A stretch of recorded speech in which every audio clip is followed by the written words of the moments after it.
Kasalukuyang ginigisa ng mga senador ang kontraktor na si Sara Diskaya sa isinasagawang pagdinig ng Senate Blue Ribbon Committee kaugnay ng Ghost Flood Control Projects ng Department of Public Works and Highways, DPWH.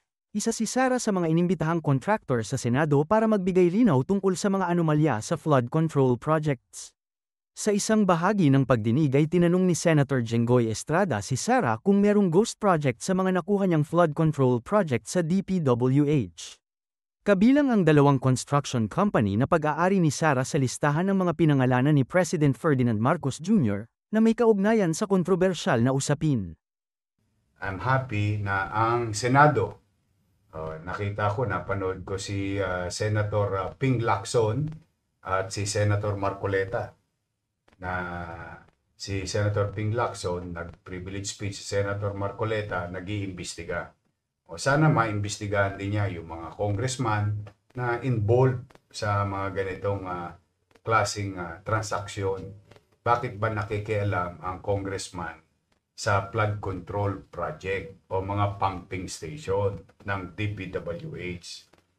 Kasi alam mo, meron silang mga salitaan dyan eh. Oh, distrito ko yan ba't hindi ko alam? Yan ang mga salitaan dyan. Kahit idinayan ng mga congressman, yan ang katotohanan. Mulat ang tao dyan, ha? Mocha. Opo. Alam ng tao yan na nakikialam ang congressman. Kaya nga maraming gustong mag-congressman, Yorme, at saka party list. Dahil dyan, di ba? I hope huminto na yan. Ako, I would rather have the local government or in this case sa Metro Manila, the MMDA. Hayaan na natin ang MMDA. Di ba? Total, ang MMDA naman nangangalaga ng ating mga creek, esteros. At MMDA din, ang pagkatapos gawin ng DPWH, nagawa na, natapos na, halimbawa, ibibigay na sa MMDA yung maintenance and operation. O kung hindi kaya ng MMDA, ibigay sa local government. Para managot yung local government. Or isa na lang ang managot, MMDA. Kasi so far, yung mga MMDA pumping station, gumagana, tumatakbo, nung naibigay na sa kanila. Kaya lang yung mga sirang pumping station na katulad dyan sa Sunog Apog, ano na yan? 8 years, 7 years na yan. Hanggang ngayon, di pa gumagana. Gumastos na 700 million. Pero yung isang pumping station lang yun. So, dala ng siguro, pakikialam ng mga congressman talaga. Kaya, siguro, tama rin si President Marcos na tigilan na yan na yung pakikialam ng budget, lalo na pagdating sa flood control. At unti-unti, namumulat ang mga tao sa mga flood control na sira at hindi gumagana at pumping station. Pero at the same manner, ako naniniwala. Ayaw ko, tingnan natin sa comment ng mga tao. Nay, tay, mga nanonood, kayo ba ay naniniwala? Gusto kong malaman to tingnan nyo nga sa comment. Gusto kong makita yung pulso ng tao. Kayo ba ay naniniwala na walang kinalaman sa pumping station flood control project ang congressman? Dito na lang, sa Maynila. Huwag na tayo lumayo muna. Tingnan mo kung anong magiging reaksyon ng taong bayan. Kasi hindi naman pwedeng kahit magsinungaling yung congressman na hindi ko alam yan. Basta ako gumagawa lang ng batas, ay appropriate. Yan ang palusot ng congressman. Pero sa totoo, alam ng taong bayan, pag may ginagawa, nakadisplay ang mukha niyan, nakalagay ang pangalan niyan, nagkakating ribbon yan, pagpalpak ang ituturo nila, DPWH. Itong DPWH naman ngayon, sa mga proyekto na yan, sila ngayon ang ipit na ipit. Bakit? May umami na bang congressman? Wala pa. In fact, it's the other way around. Anong ginagawa ng congressman ngayon? Ipinapako sa krus ng mga congressman sa Maynila yung DPWH. Sino ngayon ng kahol ng kahol? Kaya kami, simple lang naman ang tanong ng taong bayan dyan. Ito, Mocha. Ano muna sabi ng mga tao? Sabi ni G. Herao, meron. Sabi ni Sally Lastillas Isleta, nakikialam sila. Sabi ni Bri Jai, Tomo, sabi ni Teresa Montero, meron, nakikialam sila. Hindi pwede. Alam nila yan, hugas kamay lang mga congressman. Yo. Sabi ni Daday Ventus, ako galit na sila. yan. May kickback sila, sabi ni Cherry Con. Yung kickback, that's another story. Ako, simple pa lang ang tanong ko eh. Nakikialam. Una kong tanong, may alam ba ang congressman sa mga proyekto na yan? Yan ang, sabi raw ng congressman nyo, shout out sa mga taga 3rd District. Hindi raw nila alam yan. Kayo humusga, mga taga 3rd District nga pala. Hindi raw nila alam yan. Nako. Pero nung pagka binubuksan na yung barangay hall, 19 million, may picture-picture pa sila. Ay, naku. Di ba? Pangalan nila. Nakalantad yung mga pangalan nila doon. Meron pa nga akong nakita, mga barangay hall, may pangalan pa ng congressman. Ay, oo, malaki po. May initial eh. Di ilaw pa yun. Kaya, pagka ngayon, indulto, ang ipinapako sa krus, DPWH. Nauunawaan nyo ng tao. Doon naniniwala ko. Kahit anong pagsisinungaling ng congressman, o kahit anong pagtanggi o pagkubli ng congressman, yan, alam ng taong bayan yan. Ngayon, yung sinasabi mga kickback, hindi ko po alam yan. Kung talaga bang may kickback sila. Ayaw ko mag-akusa ng isang bagay na wala tayo napapatunayan. Pero ang katotohanan, sa practice, nakikialam ang congressman. Alam ng taong bayan. Pangalawa ngayon, tanong ko naman. Shout out dyan, Mocha, sa mga manonood natin. Shout out yung mga nagpagawa ng bahay. 20 square meter, 30 square meter. Kahit malaki o kahit maliit. Basta mga nagpagawa ng bahay. Shout out sa mga nanonood. Ito po ang tanong ko. Mga kababayan ko sa lungsod ng Maynila. Kahul daw kayo ng kahul eh. Alam ko yung chihuahua, yun yung maingay na aso, di ba? Yung Maliit maliit na aso, pero maingay. Yun, alam ko, kahul lang kahul yun. Tanong ko ngayon, kayo ba pag nagpapagawa ng bahay, kumukuha ba kayo ng permit? Yun ang tanong ko sa mga manonood. Tanungin natin kung ano sagot ng mga manonood. Kumukuha po ba kayo ng permit kapag kayo nagpapagawa ng bahay? Pag kayo nagpapademolish ng bahay, kumukuha ba kayo ng demolition permit? Pag kayo ba'y nagpapagawa ng bahay, kumukuha ba kayo ng building permit? Bakit sa inyo, maliit na lupa, maliit na bahay, dahil sa pagsisikap mo, pag-iipon mo, pagpupunyagi mo, o naayos mo sarili mo, gusto mo maayos yung tahanan mo, kukuha ka ba ng permit mo ka? Opo, sabi ni Adam Rich Manansala Sanding, dapat may permit. Dapat daw. Kailangan ba talagang may permit? Sabi ni Teresa Montero, yes po, from barangay to city hall. Tama. Alam na alam nila. Alam na alam ng taong bayan. Ang tanong naman namin ngayon, paano kayo nakapag-demolish ng property ng gobyerno sa mga congressman na nag-i-excuse ngayon na manggagawa lang daw sila ng batas? Nabisto lang kasi kayo. Nabisto lang kayo. Kung di kayo nabisto, walang problema. Nabisto kayo, iyakin kayo. Yan ang nangyayari. Pagka kayo makapag-akusa, wagas. Kami hindi nag-aakusa. Ayan, dyan. Bakit pag ang congressman na nagpapagawa, true, DPWH, siya naman din na may sinabi, di ba? Inamin naman niya. Bakit walang permit? Pag congressman, exempted. Pag meron na pong batas na ganoon, kikilalanin natin. Pero yung batas kay Juan de la Cruz na nagpapagawa ng maliit na bahay, nire-require mag-permit. Ganon din yung batas sa mga pagawaing, lalo na yan, building.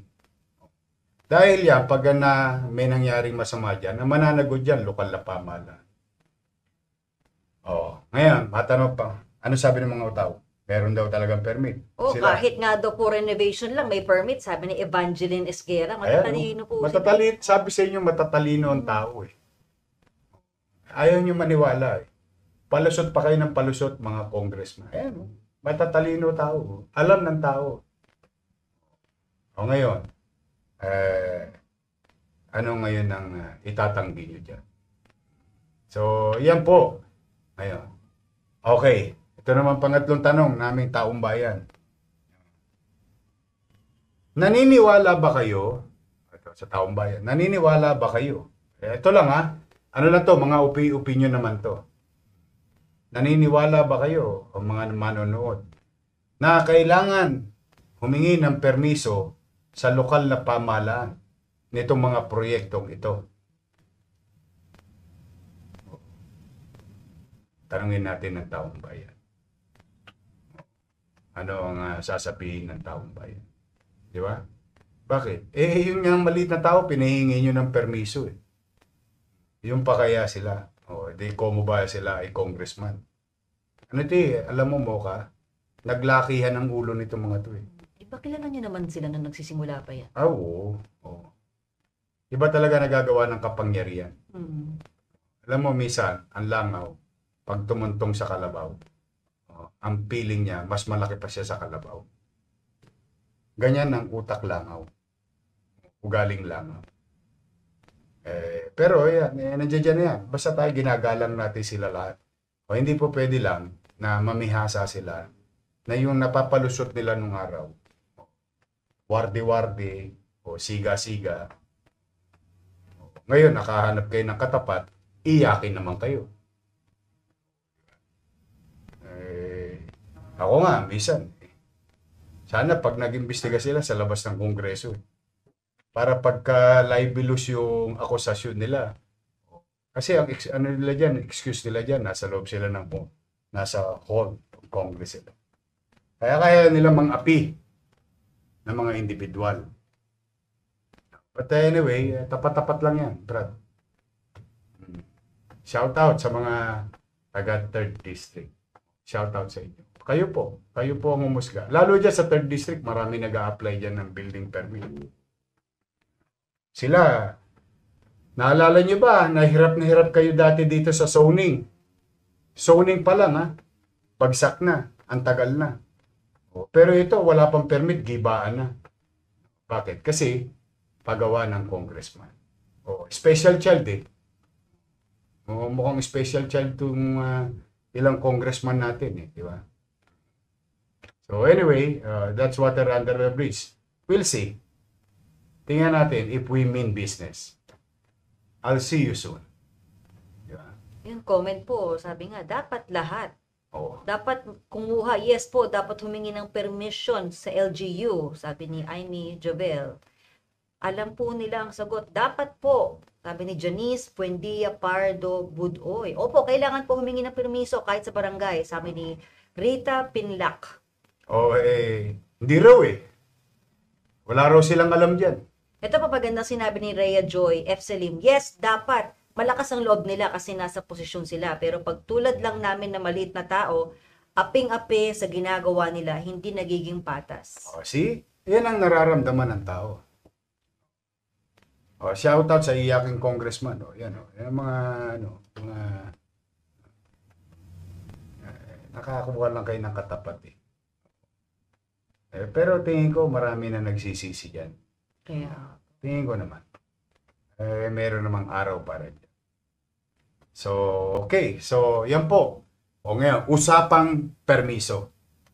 May nagsasabing congressman, sila lang daw yung, yung, ang tawag dyan, parang politika yung statement. Ito. Huwag na ho kayo lumayo. Ito patunay. Una, si Erwin Cheng, hindi natin yan na kapartido. Pero inaprobahan ko lahat yung programa niya. Si Congressman Maceda, hindi rin natin yan kapartido. Baka kasi pinalalabas ito mga politika di ba? Eto alam ng taga Maynila to. Alam ng taga Maynila, hindi pwedeng ipagkaila to sa Maynila. Kabago-bago pa lang naman ang eleksyon. O si Congressman Erwin Cheng. Daming programa, daming project. Nagpunta, sabi ko, basta, ito, kukunin mong permiso. Kukunin mo to. Kukuha. Inaprobahan ko. Hinarangan ko ba yung ikabubuti ng taong bayan? Hindi. Ganun din kay Congressman Maceda. Hindi ko rin yung kapartido. Inaprobahan ko din. Maganda yung isang project ni Congressman Maceda. Sige, approve. Kaya lang, kayo ba, gagastos kayo ng 19 million pera ng taong bayan. Gagawa ng barangay hall. No? Tapos, sa bangketa. Tapos tatakpan yung eskwelahan. Tama ba yun? Aprobahan mo ba yun? Unang-una, tama rin siya. Tama rin siya na marami ng barangay hall na nasa bangketa sa Maynila. Tapos dadagdag pa siya. So, ibig sabihin, yung mali, gusto yung ipagpatuloy kasi nagmukhang tama. Magiging tama lang kasi congressman siya. 19 million yun. Nasaan ang perang taong bayan? Ngayon, ito, distrito, pagitan ng 3rd District at 4th District. Kinansel ako to. Dito ko yata in-announce yun . Kinansel ako to. Bakit? Hindi humingi ng permit. Nung humingi ng permit, inaprobahan ko. Ayan, aprobado. Pagawain ng DPWH. District 3 and District 4. Ito yung di masalang. Bakit kailangan humingi ng permiso? Kasi kailangan namin gumawa ng traffic plan. Isasara yung tulay . Hindi ngayon magugulat ang taong bayan. Tanong, ikabubuti ba to ng taong bayan? Opo. Kakampi ko ba sa politika yung si Joel Chua? Hindi. Kakampi ko ba sa politika si Edward Maceda? Hindi. Distrito ba nilang dalawa to? Opo. Inaprobahan ko ba? Opo. Approve. Ayan. Kaya, anong nangyari? Nakagawa ngayon ang MTPB ng traffic plan sa pagsara ng kalsada ng tulay ng Dimasalang. Ano ang maganda rito? Ayan po, approve po. Ano po maganda rito? Nagbayad po sila ng buwis. Magkano po ang binayaran buwis o what you call contractor's tax sa gobyerno ng Maynila? 504,000 ang binayad. Yun yata ang ayaw ipagawa ng mga ibang congressman. Baka kasi mabawasan ko yung pribilehiyo o yung para sa kanila kung ano man. Kung sino man yun. Ito, nagbayad. May resibo pa to sa gobyerno ng Maynila. Samban di Masalang, District 3, District 4. Ulitin natin Kasi alam mo yung manloloko. Lawyer, sorry. Hindi ko tuloy ma-pronounce ang maayos Kasi minsan napapansin ko yung lawyer na congressman, nagiging liar na congressman. Binubuli. Bully? Nahuli lang, nabisto lang kayo. Kaya umiiyak kayo. Ito, sa inyo to, sa distrito nyo to. DPWH. Kakampi ba sa politika? Hindi. Kung politika lang ang pag-uusapan, kaligtasan ng taong bayan ang iniisip ko Yung convenience ng taong bayan plus yung mga regulatory power ng local government. Ibinalik sa akin, nag-apply, binigyan ko, inaprobahan ko, nagbayad ng buwis, legal ngayon. Kaya pag tinanong ka ng taong bayan mo bakit sarado hindi masalang X number of date, X number of time? Kasi may gagawin. Para saan? Sa ligtas at maayos na tulay. Kung politika lang, yan. Marami pa. Ibang mga congressman, sila Dionisio. Lahat sila. Di ba? Kung politika at politika, wala ho yun. Sanay po ako ng politika. Lumaban nga tayo, outsider Alam naman ng taong bayan. Hindi nyo pwedeng pasinungalingan ng taong bayan. Wala na po kayo mabobola ngayon. Oh, mga iyakin. Kayo na ang nabisto eh. Dati kayo nang bibisto eh. Oh, kayo yung kahol ng kahol. Ngayon kayo nabisto, umiiyak kayo na binubuli kayo. Hindi kayo binubuli. Oh, ayaw nyo lang mabisto. O tapos ngayon, pag nabisto, tuturo mo DPWH. Kawawang DPWH. Ako nanonood ako nung Senate hearing. Ewan ko ano kaya reaksyon ng taong bayan sa Senate hearing. Unti-unti na nabibisto yung yung mga congressman. Mga naging contractor. Anong bagong word nila? Contractor. Contractor. Oh, tama po. Ayun. Contractor. Malay mo, meron niya sa Maynila. Kasi, yung nahuli ko kahapon ay isa sa listahan ng kontraktor na pinresenta ni Presidente ay kontraktor ng 3rd District ng Manila sa flood control din sa buong bansa. Yap. Mukhang ayaw nilang malaman ng tao yun. Pero ilalahad natin yan. May oras ako para dyan. Pero ngayon, kasi naawa naman ako sa tao. Kasi pinag-uusapan natin yung baha. Talagang yun ang nangyayari. Ngayon, Mocha. Balik rin naman natin. Pupunta ako sa bahay mo. I-rearrange ko yung sala. Magagalit ka? Pag hindi kayo nagpaalam. Oo. Syempre po. Oo. Kasi yung mga Bahay mo gamit. yan eh. Oo, tsaka... Tama ba? Oo. Ako chairman eh. Pwede ba yun? See, tamo? Parang yun, boss, parang common sense, di ba? Exactly. Kaya akala nito mga congressman na to, naloloko nila yung taong bayan. Hindi ho. Alam ng taong bayan, manood kayo sa comment. Tingnan natin. Very, nga sila, engrossed po sila sa ating topic actually eh. Oo. Di ba? Oo. Kahit na anong pagsisinungaling nyo, hindi namin alam yan. Gumagawa lang kami ng batas. Lelang yung panot. Bubulahin nyo pa taong bayan. Alam ng mga taong bayan yan. Siguro kasi boss nakakalusot noon, ano? Exactly. Noong nakakalusot. Oo. Bumoto na ang taga Maynila ng bagong mayor eh. Yun yung katotohanan eh. Kasi nga hindi naging maganda ang naging nangyari sa lungsod ng Maynila.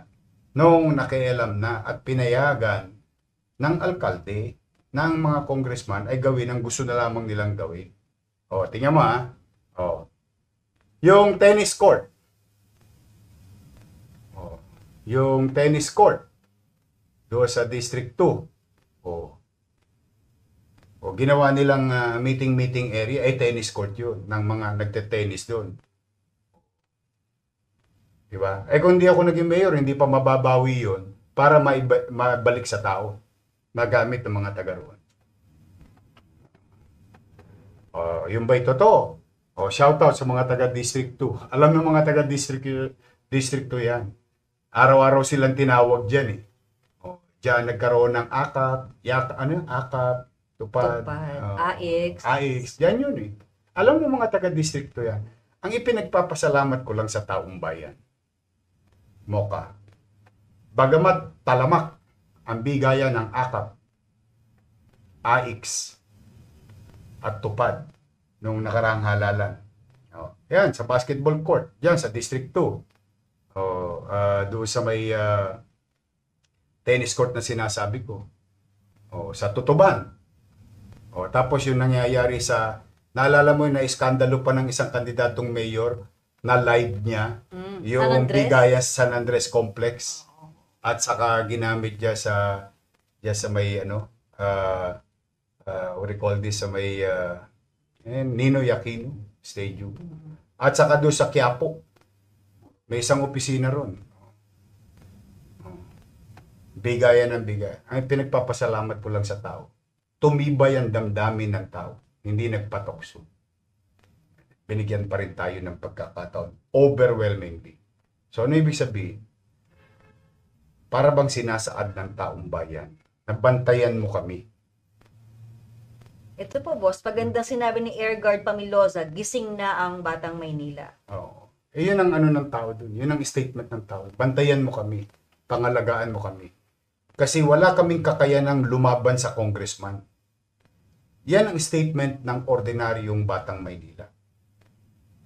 Oh. Ngayon, pag hindi natin ipupulis, hindi natin didisiplinahin at hindi natin aayusin, warde-warde na ang Maynila. Ulitin natin ha. Inaprobahan ko ba? Yung mga proyekto ng mga kalaban kong congressman, kasi yun ang gustong palabasin ni nung isang lawyer congressman. Inaprobahan ko ba? Inaprobahan ko. Alin ang hindi ko inaprobahan? Yung mga hindi po pwede. Yun ang ayaw nila. Kasi gusto nila sila masunod. Yan yun. Yan ang katotohanan dyan. Pero again, hayaan ko ang taong bayan ang humusga